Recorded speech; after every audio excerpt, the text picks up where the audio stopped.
Are we all live now? Sorry, Sean. Not yet. It's setting it up. Okay, Done. Redirecting to YouTube. there it is. We're on. Hey, everybody. Welcome to another episode of Driver's Edition, where Sean and I are going to sit down and talk, obviously, about RVing, camping, and all that fun. But we're also going to be talking about news that is happening around the world. I know that we don't always just keep it in the USA here, but speaking of the USA, we want to wish everybody a happy 4th of July. It is Sunday, July 4th. During this recording, we are live here on YouTube, but if you're listening and you're wondering, hey, when did these guys put this together? It was 4th of July. So let's get this episode started. And my first question to Sean, and it's a surprise question. I did not set him up for this. I just thought of it as I was talking about the 4th of July, that Sabrina and I don't do a whole lot of for the 4th of July, but it is crazy popular at all the campgrounds that we've been through and going to throughout these years. And I was just curious if Sean and Julie typically do activities at the campgrounds when they're RVing for the 4th of July, or they try to keep to themselves on those days. Yeah, we usually try and keep to ourselves because neither of us like a lot of crowds. So usually 4th of July events are crowded. So we pretty much stick to ourselves.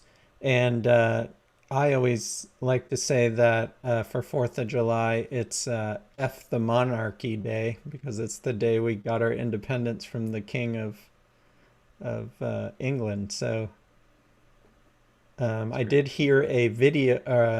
They had a YouTube video this morning of a pilot and air traffic control tower, I think, in New York, and it was a British airline that was flying in, and he said "Happy Treason Day" to them. Always two sides to a story, I That's suppose. right. Well, actually, a lot of people say there's three sides. You know, there's your side, the other person's side, and then there's the truth, right? Truth, yeah. I've always thought that was interesting too. Yeah, I know for Sabrina and I kind of feel the same way that you and Julie do about the crowds. I will say that normally, typically, the 4th of July weekend is the most insane weekend at every campground we've ever been to. And it's not so much tough on us, but it's tough on Bell at least. You know, there's usually extra amount of golf carts going around. There's more parties going on and barbecuing, and just the activity level is really brought up a notch. So yeah, for us, it's kind of the same thing. It's been the crowds that keep us hidden in our RV for the day Yeah, or I the was weekend. outside today. We were filming a video for our YouTube channel, and you could smell the barbecue stuff. Really? And this was like 10 o'clock in the morning, so people were already out celebrating. So that's pretty nice. I mean, last year it was pretty quiet, I think, with coronavirus, not a lot of get-togethers going on. So it's nice to see this year, I guess. Yeah, that's a good point. You know, Sean, I didn't even think about that. That, you know, with the celebration being on like low key last year, with people missing it, yeah, that would make sense that people are trying to get the most out of it. And I guess that's why, yeah, 10 a.m. you're smelling barbecue going on already. Yeah, but same for us now that we have a dog. He doesn't like fireworks too much. So, yeah, he's better off inside. Yeah, I don't think any dog likes fireworks. I don't think they just like that sound at all. And you've had Toby at a couple campgrounds now. How does Toby feel about golf carts going by? He doesn't mind the golf carts. He gets a little excited when kids are running by and stuff, but he's not too bad around the golf carts. Not like Belle. Yeah, I was going to say Bell doesn't like the kids running either, and we always are like, is it just that they're having fun and you're not? Are you like angry at them for playing and having fun?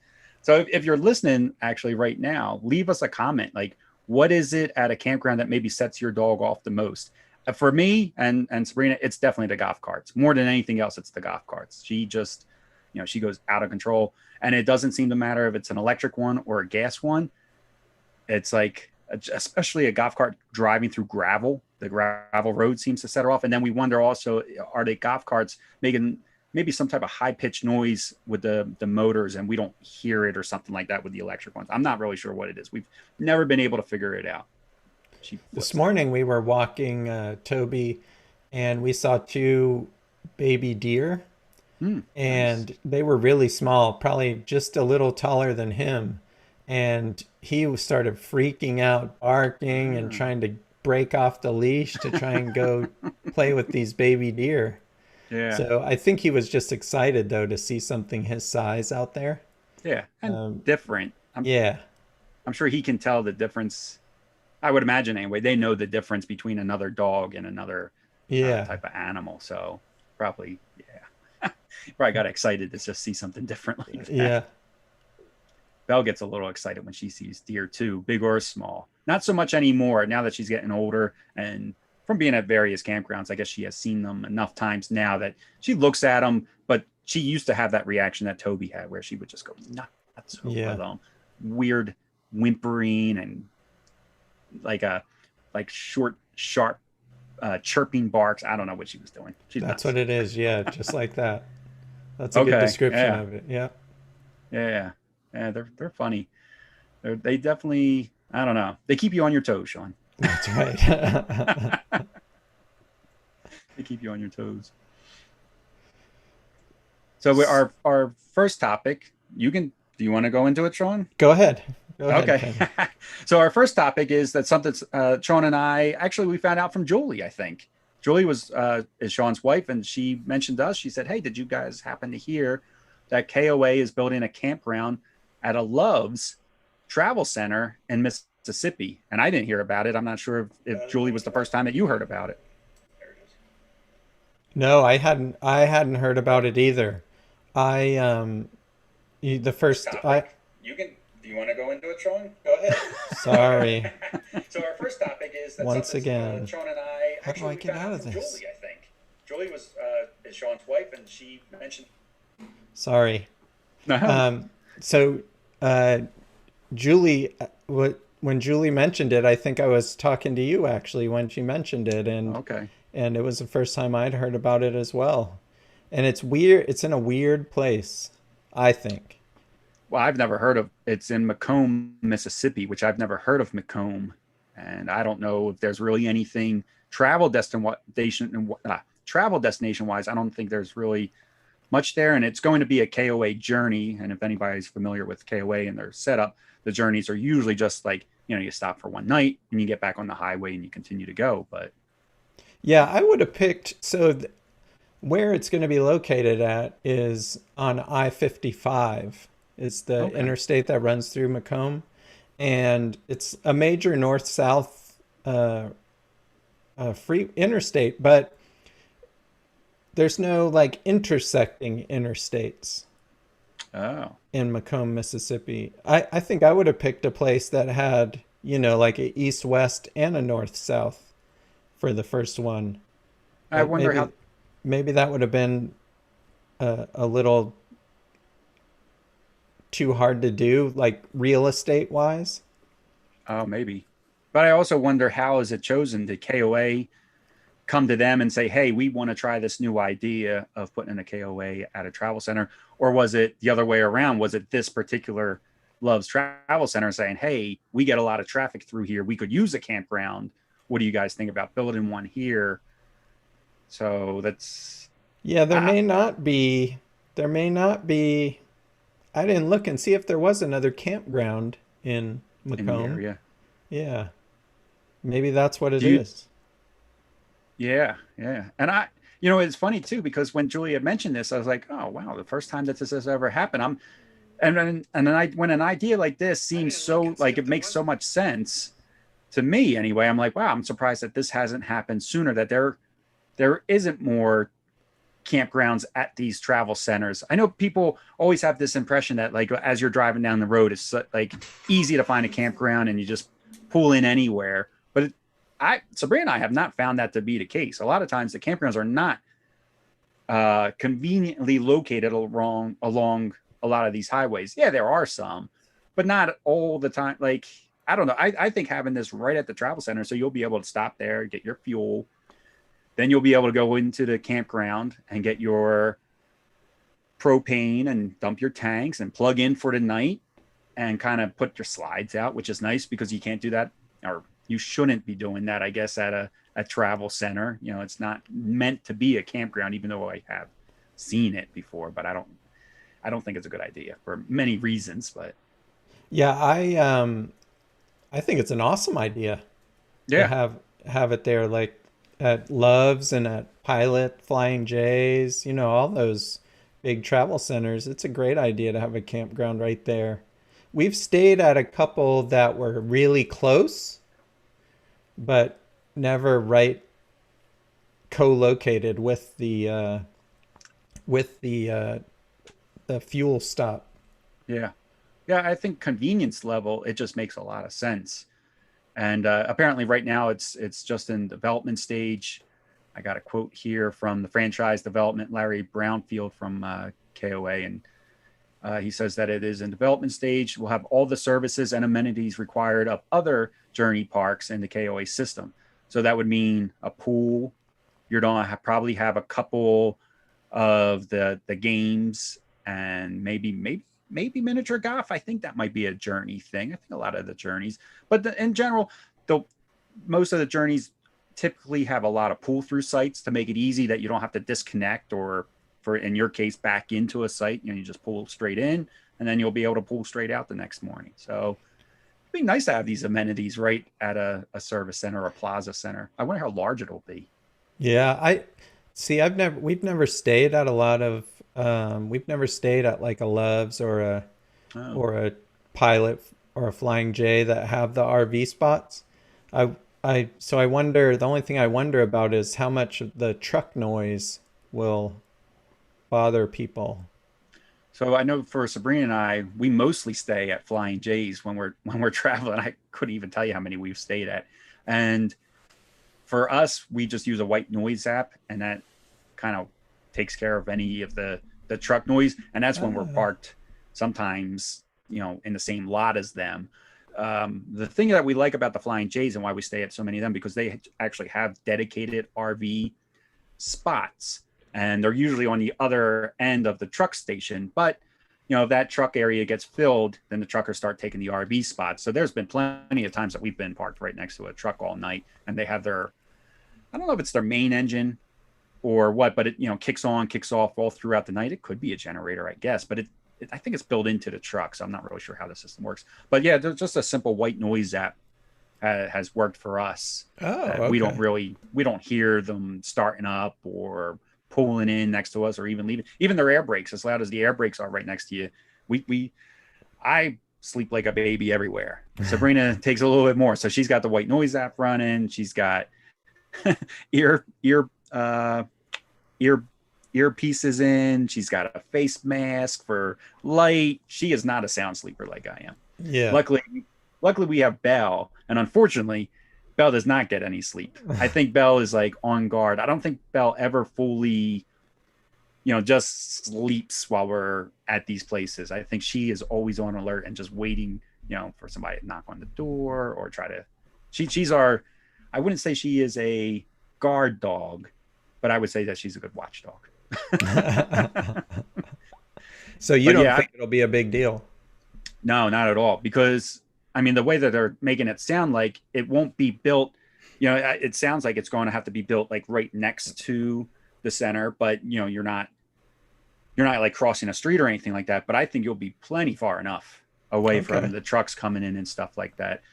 I mean, I would think so. I think it'd be okay. I know, the travel centers are 24 hours and they're busy no matter what time of day or what time of night. But yeah, I think for just your one night stay and get back on the road again in the morning, I think this makes perfect sense. I think it's going to be great. And then, you got your snacks and everything right there at the Loves. You can pick up a pint of cookie dough ice cream and take it to the Yeah. campground. Like, I think it's a very good marriage, I guess the word would be. I think there will be a lot of benefits for both parties. Yeah, I wanted to ask you what McComb, Mississippi is famous for, if you know. The only thing I could guess would be maybe this Love's Travel Center. I don't really know. I've never heard of it before. That's where the plane carrying Leonard Skinner crashed, Oh, and where the lead singer died, along with a okay. few others. But yeah, See, it was I right wouldn't. right near McComb, Mississippi. I would not have guessed that, So Sean. I'm I sure can't there's a even. little memorial somewhere around there. Oh, probably. Yeah. But I can't even picture where Macomb is, even with you describing it. But I can't really picture where it is in Mississippi. But I bet you there is a memorial there for it. Yeah. I just Yeah, recently because you went. just recently went to one, right? Yeah, I went to the Buddy Holly site Yeah, in that's really cool. Iowa. Yeah, it was just outside of Forest City, um, and it was the you know I went because of the song the day the music died. That used to be played in my house all the time. So when I found out that the crash site was so close by, we were staying at Winnebago at the time. I was like, oh, I got to go out and see the crash site and the memorial and see what they did. So it was Buddy Holly, Big Bopper, and Richie Valens, and I believe the pilot. I don't know his name, but the four of them had died in that single crash, and it was in a cornfield out in surprise, a cornfield in Iowa. But it was a very nice memorial. I thought the way they had it set up, so they got a marker right on the road with like a big pair of glasses that resemble Buddy Holly's glasses. Then you can park there on the side of the road, and then you just take like maybe a quarter-mile walk down the side of this cornfield, and there they have a memorial for all four people there. So Oh, okay. it was a nice memorial. I'm glad I took the time to go out there and check it out. And this was like a random middle of the day, Tuesday, Wednesday, and three other people were there at the same time I was there, just middle of the day on a Wednesday. And it wasn't even like a weekend type of thing. So people definitely check it out. Yeah. Yeah, I bet some of the younger people listening to this might not even know who Buddy Holly was, or Richie Probably. Valens, or Or Big Bopper. yeah, probably not. Yeah, probably not. That's true. I feel I feel my age all the time, but mostly when I hear somebody say something like, who is that artist, or Yeah. just anything like that. Sabrina gets me all that. Sabrina's 10 years younger than me, and I'll mention somebody. Sabrina's like, I've never heard of this person before. And I think it's like, oh, but they were super popular back in the 80s. But she Yeah. she was born in the 80s, so it wasn't super popular to her. Yeah. So you're going to be back in Iowa pretty soon, right? Yeah. Yep. Yeah. So I'll be in Iowa for the Winnebago Grand National Rally. I'll be there July 25th through the 29th. I believe those are the days that I will be there. I'm actually leaving early morning Friday. We had a couple people ask I had a couple people ask if Sabrina and I were going to be there. Sabrina's not able to make it because she has work, but I'm going to make it. And if you're going to be there, let me know. Yeah, let me know. You can either email us at Kenny at beyondthewheelpodcast.com and let me know if you're going to be there. I'll meet up. We can chat for a little bit. I got Beyond the Wheel stickers. We can talk about RV life or really anything that you want. It's funny. I was speaking of people not knowing things from the past, but this isn't directly in line with that. But I was talking to somebody the other day about RVing, and I said, "Oh, we have." Well, actually, it wasn't even about RVing. I'm not sure how we got on this subject, but I had mentioned Winnebago, and they had said to me, "What's a Winnebago?" And I said, "Oh, Winnebago is a type of RV." She's like, "Oh, I've never heard of it before." And I was like, "Huh. I thought Winnebago was almost like what's another example of that? Like when something like It's like an icon. almost like an icon name Yeah. type of thing It's where people kind synonymous of with RV. with the RVing. Yeah. Yeah. I mean, even in like movies and in TV shows, they always say, "Oh, let's hop in a Winnebago and go for." They don't usually just say RV. I think a lot of times Winnebago is, like you said, yeah, it's synonymous with it. I can't say that word. It's like Kleenex with tissues, even. Yeah, it's Something, like, yeah. yeah, synonymous. Yeah. So she really threw me off guard when she said that she's never heard the word Winnebago before, Wow. and had no idea what it was. Yeah, But yeah, I knew that word as a child, I think. I think I did too when I was younger.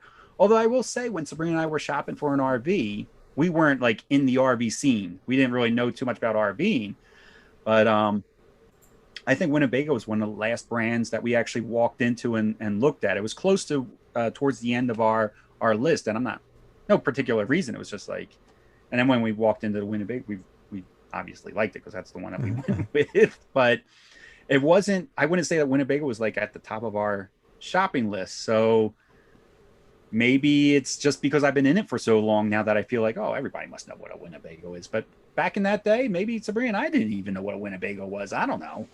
So do you know if the rally's going to be full like it has been in the past? Are they curbing anything because They're of the virus or? Yeah, they're cutting the attendance to they're capping it at 750 RVs, and normally they have over 1,000. Social distancing is still going to be in place. They expect everybody to wear a mask when you go indoors for anything. So like Winnebago, most of it is outdoors, but then they have like your vendors and stuff like that, and a lot of that is indoors. But all the shows are outdoors. The seminars are intense that they can lift up the sides. So that'll be like at least open air. And they used to have some decent concerts there too, right? Yeah. Yeah. Are they doing that? I haven't seen a show list. I would imagine that they are, but I haven't Okay. seen who's performing this year. Yeah.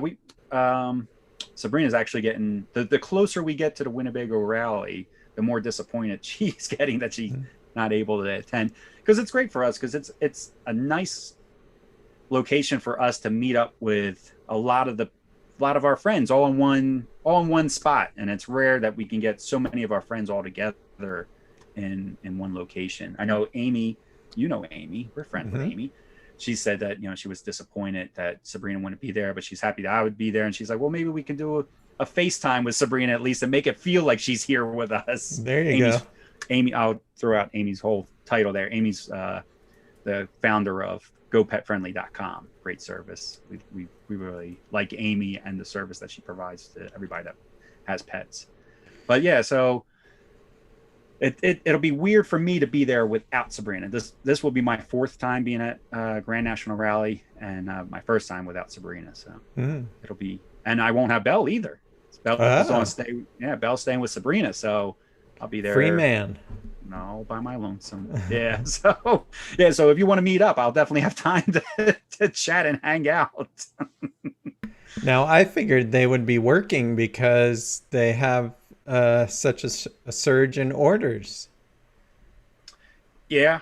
So I don't know how they do this, but during the rally, they even pull their production team out of normal working hours, and the production team in every field, so you'll have Class B production guys, you'll have the product managers walking around from each class RV, and you can go directly to the source and say, they don't want to hear too much complaining, but they're willing to listen.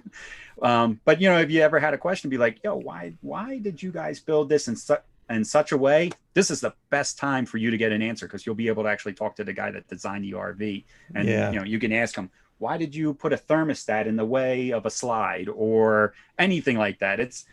And Winnebago encourages that.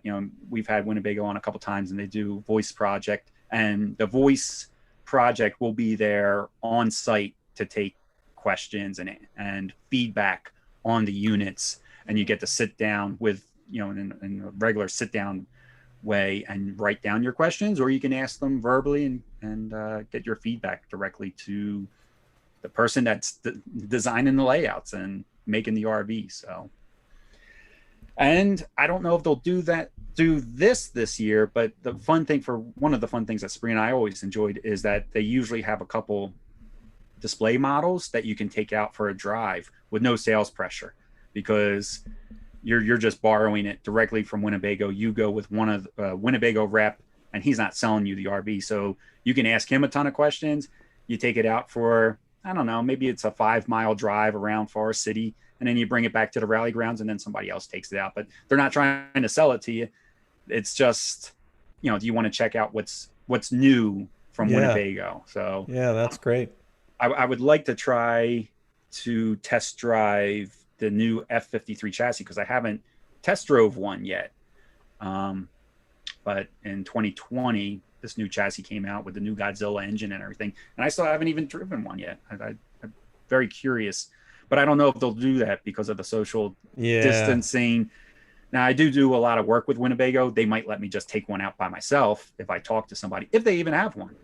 I talk to Winnebago a lot, and from what I'm hearing is they have like no display models. Everything they build is going out the door because their sales are still just through the roof. So if they're building it, it's going for sale. They don't have display models. Usually if you go up to the welcome center there, you can walk through the display models, check them out. They don't even have any. The last time I was there, not even 2 months ago, they completely out of display models because they're just sending them right to dealers. Wow. Yeah, I just read an article that Thor, who owns pretty much everything but Winnebago, they have, as of last month when they did their quarterly earnings call, they had $14 billion in back orders. And just the back orders was that high? Yeah. That's insane, isn't it? Yeah. So I think what's happening is, so we obviously had the pandemic happen. People were looking for a safe way to travel that they could be kind of self-contained, wash their hands and stuff like that. So that caused the boom. People were using RVs and parking them on their property as a way to be separated if they were in, like first respond care and stuff like that. But now I think what's happening and why the sales continue, this is just a guess, I really don't know. But I think as the restrictions are being lifted, I think people are looking forward to getting back out and doing vacation stuff, and it's pushing the sales for the RVs that way. I that's the only thing I can think of is why the sales are continuing to go. It's just because the restrictions are coming down and vacation is about to hit in full swing again. Yeah, and even some of the national parks are making it so you can't even get into the park without a reservation because they're so busy. Yeah, and that's fairly new, right, Sean? Before it was like always first come, first serve, you whoever got there earliest, right? Yeah, and then if the park was full, it was full, but now they're doing some reservations. And then I heard another thing on the news this morning when I was walking the dogs that there's a state park in West Virginia that they were saying they've had record, not just visitors, but also camping as well. So it's really just really popular now. Virginia is an awesome state for camping. You guys have so many nice state parks even. And then you got the Shenandoah Mountains going right through there, but you got the fall with all the change of leaf colors. And the camping really is very nice in Virginia. It's one of our favorites. But so I agree with you though that the pandemic definitely caused it to go, but now people wanting to go out on vacation and airlines are charging more, rental cars are tough to get, why not take an RV? Yeah, but now 14 billion in back orders, that's astronomical numbers right there. Yeah. That's their back order, not even what they've been selling, because they've been selling like crazy. Thor's been selling like crazy. So, jeez. And you know what, too, is, I mean, it really caught everybody off guard, but, we were expecting to have a downward spiral from sales of RVs because they were on such a high for 3 to 4 years. So everybody was expecting, that was going to be the year that it died. And it did the total opposite. Yeah. Wow, 14 billion back. So you hear a number like that, or at least I hear a number like that. I'm like, well, how long does that take for them to catch back up? Is that a whole year's worth, 2 years worth? Like, that seems like a crazy number. Well, Julie hikes with a lady who ordered an RV, I think it was like November-ish. And it was still, this month, it was still being pushed back. The delivery date was being pushed back. So she just canceled her order and it's going to figure something else out because that's how long it's actually taking to get an RV. Yeah. Well, a lot of that is getting, the parts needed. Right. There was well, Ford's having that chip issue with the F-150s, which I think is just finally cleared up now, but they had thousands of F-150s. But, the RV industry was having a hard time getting like AC units, and Yeah. you can't ship it without it. So, Right. it's just that one item that it might be waiting for, but it stops the whole thing. Yeah. You can't get it until that part is completed anyway. But it could have even been smaller stuff. Maybe it was faucets or anything. It just Yeah. doesn't. All it takes is one item for it to stop, being able to ship out to you. And then I wonder too, with the price of lumber being out of control over the past year, if that had something to do with it too, because there's a lot of wood inside these RVs, and maybe it was just, part of the pricing structure too, that they couldn't afford as much lumber. Yeah. Well, I've definitely seen an increase in sale prices as well, of RVs. RVs this last year have gotten very expensive, and not just the new ones, but the used ones too. The used RV market, really, I mean, if you could get your hands on one, you were paying for it. Like Yeah. it was a tough time to buy. It really is a tough time to buy. Yeah. Yeah. So hopefully it continues a little bit longer, this boom in RV traveling. Yeah. And especially now that hopefully this Love's KOA partnership works out, and that grows too. That'll make traveling a lot easier. Yeah. I hope to see more of that. Yeah. I think that's I mean, like I said, I just think that's a perfect marriage of the two things. What is it? Man, I read somewhere how many. So there's like over 500 to 600 KOAs already. But then I think the Loves is not too far behind them. I think they're like in the 400 range. So, I mean, if every one of those, that wouldn't happen, but if a lot of them, even 50% of them, you're talking Yeah. another 200 campgrounds conveniently located, because you don't have a Loves in the middle, out of the way. Loves Right. are always located. Same thing with the Flying J's. They're always like in an area for you to easily pull off the highway and get right back on again. They're within 2 miles of, a main vein, I guess. Yeah. So yeah, I think that'd be great. It'll make especially like you're saying, with the boost and increase of sales, we all need to be able to stay somewhere. Yeah. Yeah. Kind of frustrating if you arrive somewhere and there's no space for you, like what was happening with the national parks, and now they're taking reservations. Which brings us to the next topic of Harvest Host acquiring Boondockers Welcome, because Harvest Host is one of our favorite places to stay. We really like Harvest Host. Never done Boondockers Welcome, but Harvest Host definitely one of our favorites. And I don't think it's used as much. Like we've never had a problem staying at a Harvest Host. Okay. So I've never used Harvest Host. What's do you usually book that within 24 hours of your stay, or do you do it? Okay. Yeah, usually a day or two before.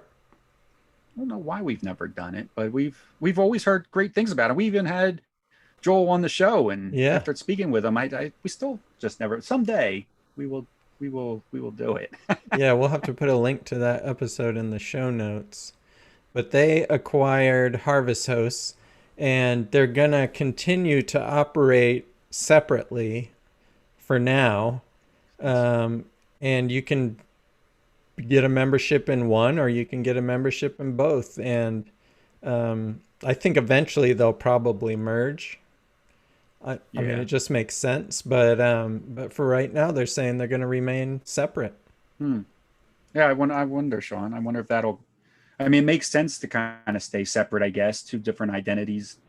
But then I bet you there's a lot of advantages to combining the service so that it can all be located on one website, or vice versa. Maybe if you go to Boondockers Welcome, there's a little tab for Harvest Host and vice versa. Maybe we can get Joel back on. He was a great guest. He was super nice. Joel Holland, CEO of Harvest Host. But yeah, maybe we could get him back on and talk about, because it's not technically a merger then. It's just that they acquired them. And I wonder if it's going to be like, like we were talking about Thor and how they own a lot of, Thor owns Airstream, but they don't seem to bother them too much from what I understand. Like when Thor picks up another company like that, they let them do whatever they want to do. Like they don't go in and start firing everybody. They let Right. them build. It's just that they now absorb those profits. Yeah.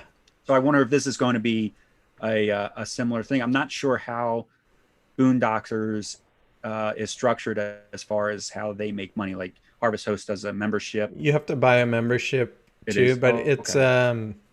it's only about $50 a year, and I think Gotcha. Harvest Host is like $99 a year Okay. if without the golf courses, and if you get the golf courses, it's over $100 a year, I think.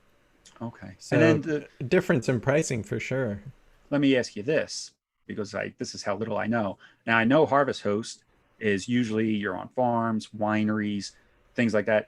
Boondockers Welcome, you are staying typically where? Do you know what type of Private property somewhere. private property? Okay. Yeah. Okay. All right. So it could be, somebody's got a driveway Yep. and you can plug in or something like that, maybe to a 110, like Yep. get some water from them. But typically, Maybe. Yeah. maybe. Yeah, maybe. Maybe it's just a parking space. Maybe you're just in their Yeah. driveway for the night type of Yep. thing. Okay. Or an empty lot. Maybe there's an empty lot that they own or Okay. But it's still a safe place to stop for the night. right. Yeah.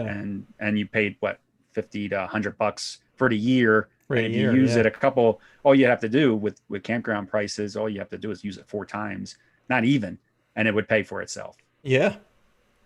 Okay. Yeah. Definitely Oh, a very great cool. program. Yeah, that is pretty cool. Yeah, well, we definitely wish Harvest Host, great success with this because, like I said, Yeah. we've had Joel on the show. He seems like a super nice guy. Um, I wanted to go back a little bit because I mentioned at the Winnebago Rally that I was hoping to maybe borrow an F53, the brand new RV, and take it out for a test ride. But I also want to, almost as a public service notice, there is a recall on these brand new Ford chassis, the F53 chassis, and I would say, so that the problem is that the rear axle is not getting enough grease or oil, and it's causing it to seize up. So it sounds like Oh. to me anyway, it sounds like a pretty serious issue. Ford is aware of it, and there is a recall. The recall number is 21S17. I guess if you own, I would imagine it starts around 2020. If you own one of these brand new V8s in the Class A's from Ford, to give your Ford dealership a call, let them know what you have, and ask them about this recall. And the major problem with these apparently is getting parts. So it's more than just trying to, like, again, it comes down to parts. It's more than just getting enough grease and oil to this rear axle, but they have to change out a couple parts to complete this repair. And I know I've been seeing in forums where people have said that they dropped their motorhome off at Ford for the recall, and Ford's been calling them like 2-3 weeks later and saying, hey, just come by, pick this up. We still don't have the parts. We don't know when we're going to Wow. get the parts. So, and they don't recommend you drive it until it's fixed, because what's happening is that it can seize up the rear axle. And, Okay. that just sounds like a catastrophe. So Yeah. now people, I would imagine, rightfully so, people are kind of pissed that you bought a new RV and now you can't drive it. Like, Yeah. Now I wonder because like I know you can't take like a Sprinter chassis to all Mercedes dealers. Like they're not all equipped to handle those. Can all Ford dealers do this repair? I would doubt it. I would Yeah. imagine, again, like for Sabrina and I, when we go to a Ford dealership with our motorhome, we let them know what size the motorhome is. And it depends on the size of the bay that they have, whether or not they won't, they won't work on our RV outside in their backyard or out in their parking lot. It's got to be able to fit through their garage door Yeah. and fit in one of their bays. So if it's a smaller, don't have the bay size, old SA, they're going to turn you away. Yeah. Yeah. Now if they got the room, we've never had a problem. It's just letting them know what size you are. We're 28 feet, but we're 12 and a half feet tall. So, and we're over 8 feet wide. Yeah. It's, even though a small Class A, it's a large, it's not a Mustang. Yeah. Yeah, it's not a Ford Fiesta. Yeah, definitely not. Yeah. We could gut the inside and fit a Fiesta in here.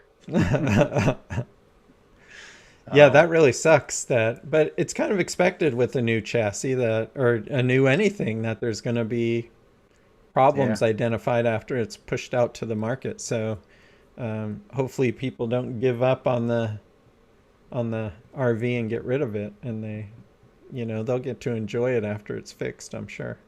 yeah, yeah. I mean, this is the first major update for the Class A gas chassis in 20 years. Yeah.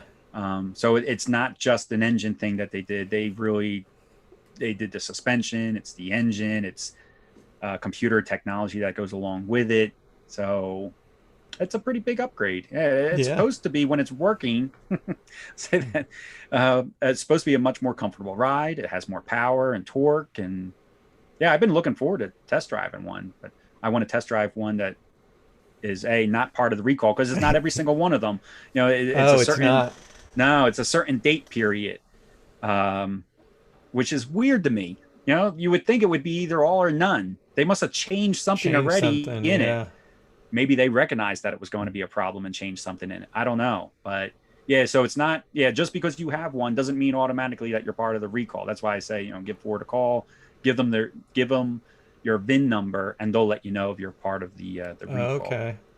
Yeah, yeah, it's not every single one of them, which makes it more complicated too, I'm sure. So Yeah.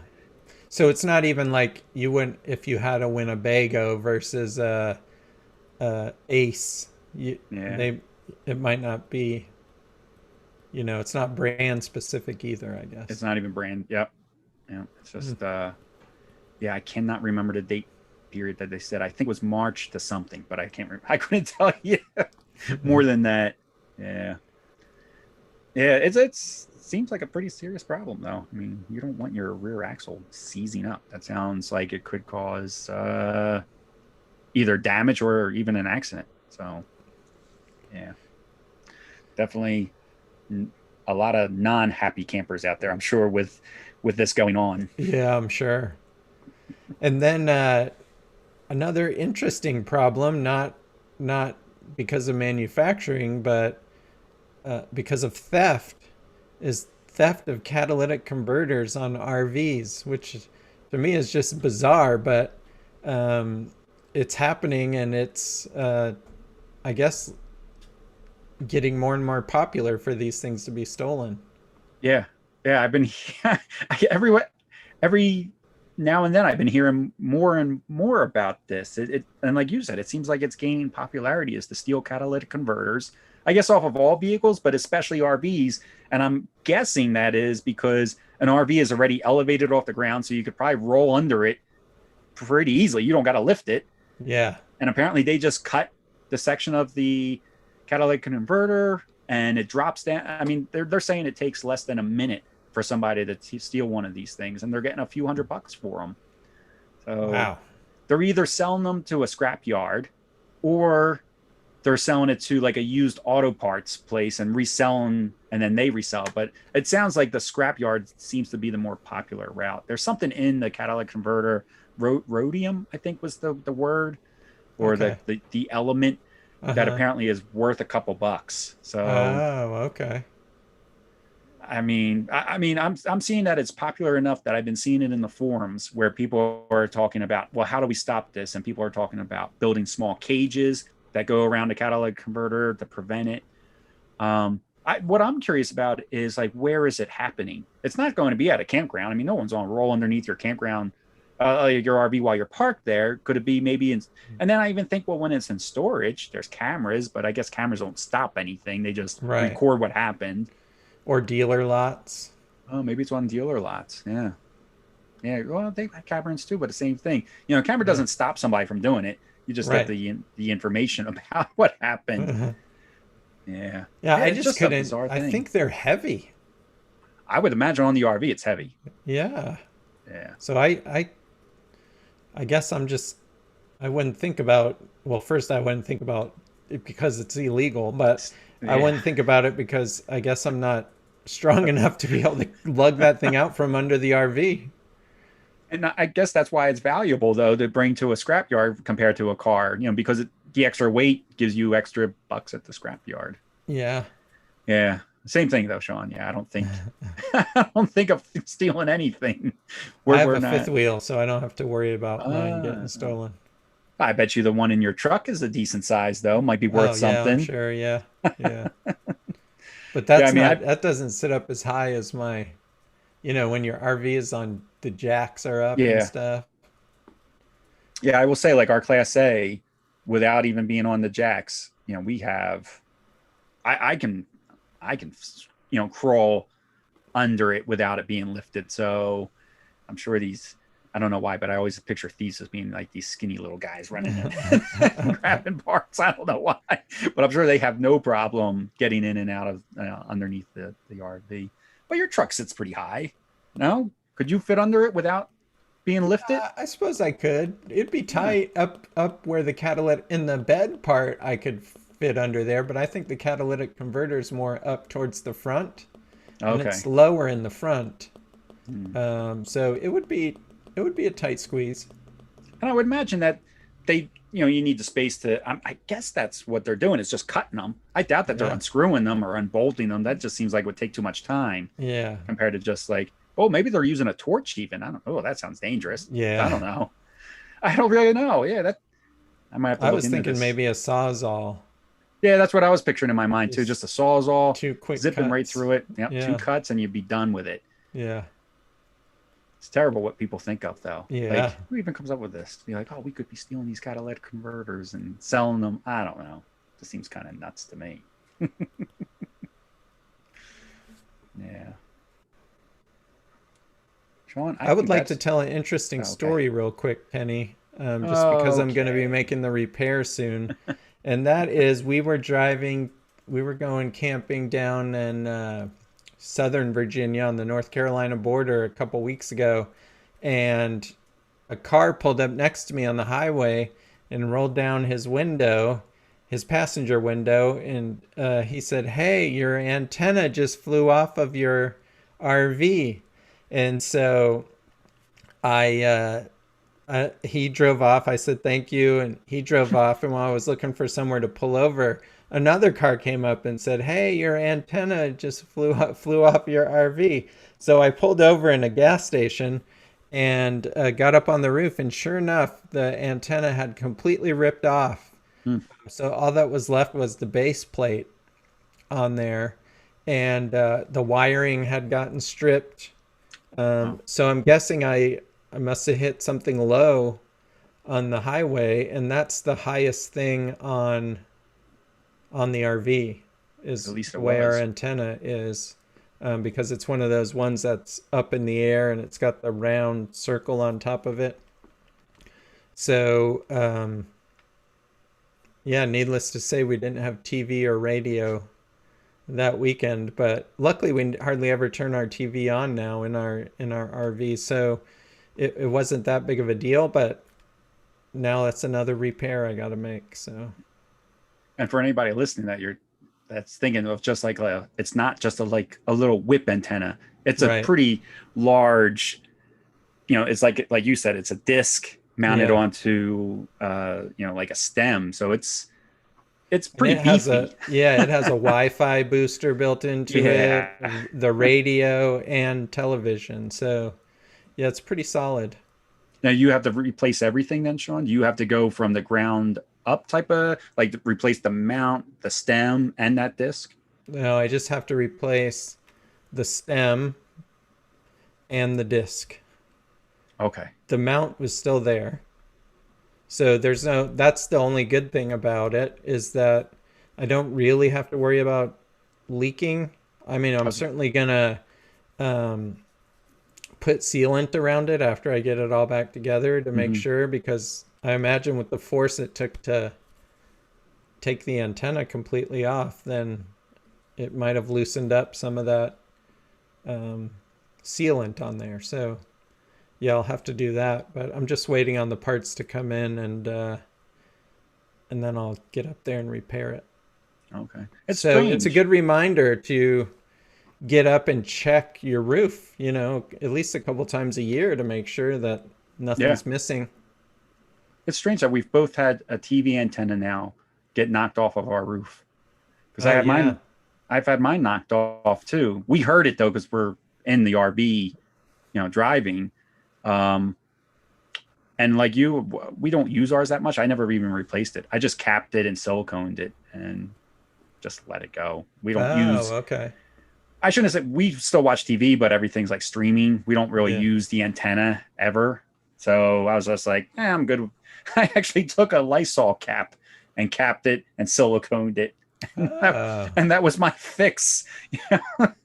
Because the stem, like this part of the stem was still there. It was the stem that actually cracked.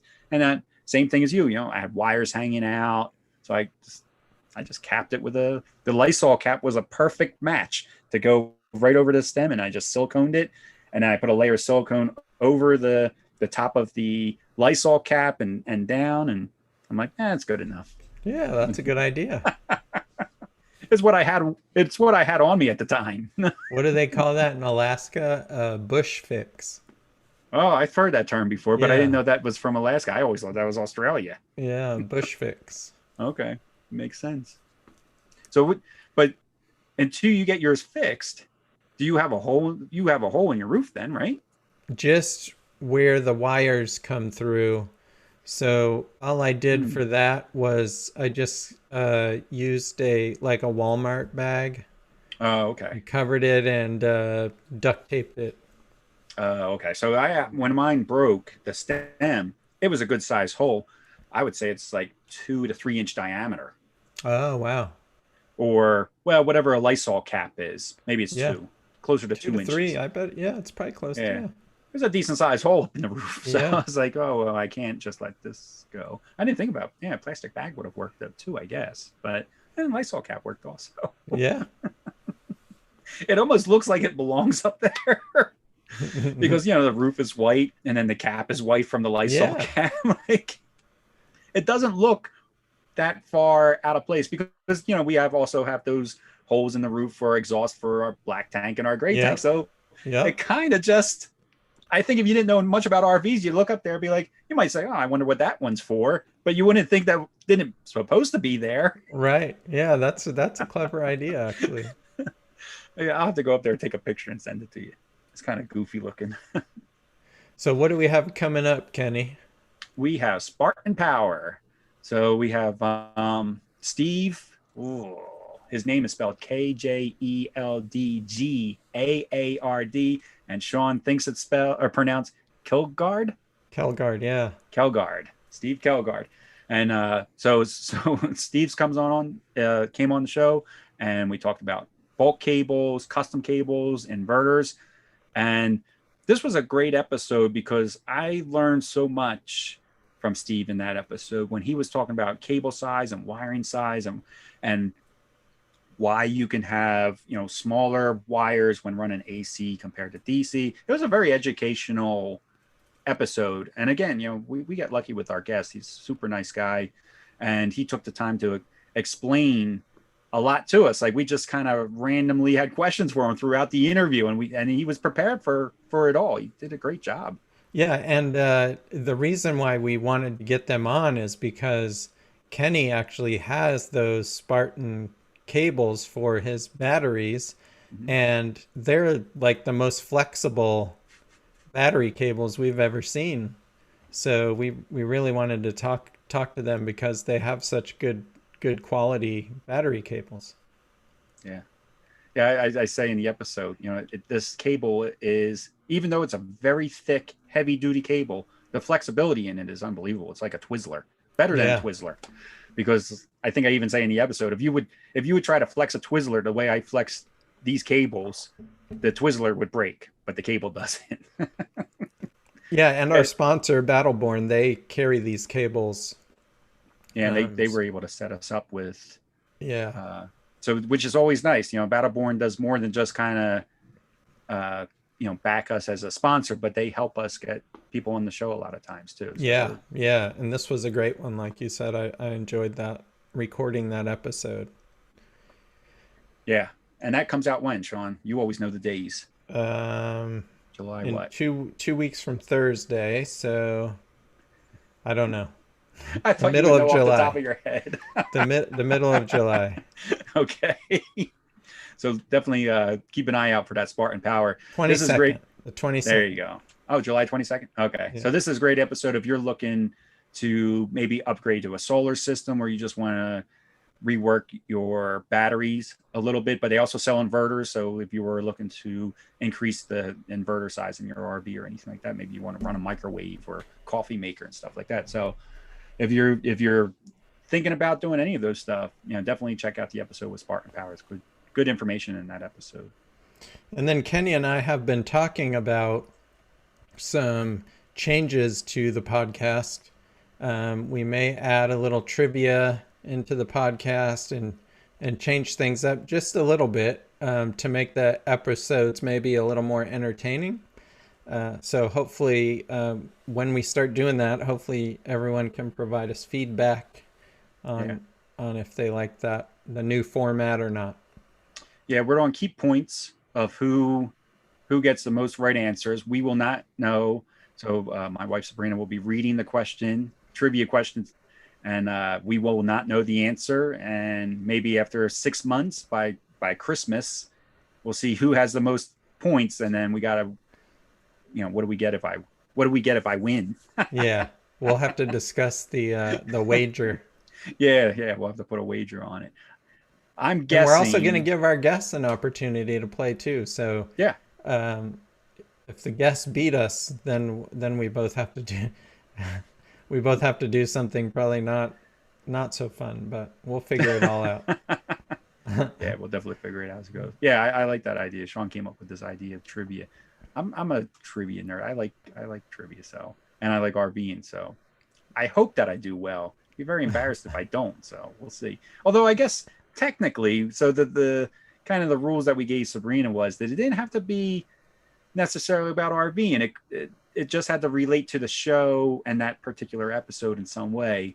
And I would imagine Sabrina's going to be throwing us some curveballs for sure. Yeah, kind of like the one I said about McComb, exactly, Mississippi. What happened there? And I had no idea. Yeah, I wouldn't have known if I didn't read it, Kenny.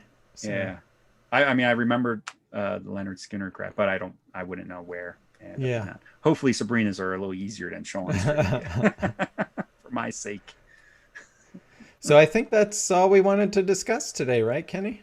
I think so. Yeah. Okay. We got it. I think we got it all in. We want to thank Battleborn Batteries, as always, for sponsoring our show and helping us get great guests. If you're thinking about upgrading your batteries capability in your RV, Sean and I both run with Battleborn batteries in our RVs. They are total game changers, like just unbelievable. From the maintenance-free part to the extra power to just no more battery anxiety. They're the best. And this was the first year I had to winterize my RV, and normally with the old batteries, the lead acid batteries, I would have had to take mine out of the RV because it just gets too cold in there, and they would have been dead. But these batteries, I left them in, and when I turned the battery cutoff switch back on, they worked great. Yeah. So. Yeah, I don't think anybody will have any issues with Battleborn batteries. I did a lot of cold RVing this year, and we were down in the 20s, and we were still running with our batteries. They were charging and discharging just like they're supposed to. And our batteries are in open air underneath our stairwell. I tell people all this just for that reason, that they are. When it was 20 out, it was 20 it was 20 degrees in our stairwell, so with no issues. So yeah, definitely check out Battleborn batteries at Battleborn.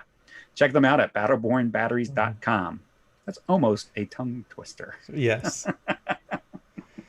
And so everybody, we hope you are doing something fun for 4th of July as we're recording this, and hope everybody has a safe holiday weekend. And we will see you all in 2 weeks with a new episode, the Spartan Power episode. So safe travels, everybody. Bye, everybody. Take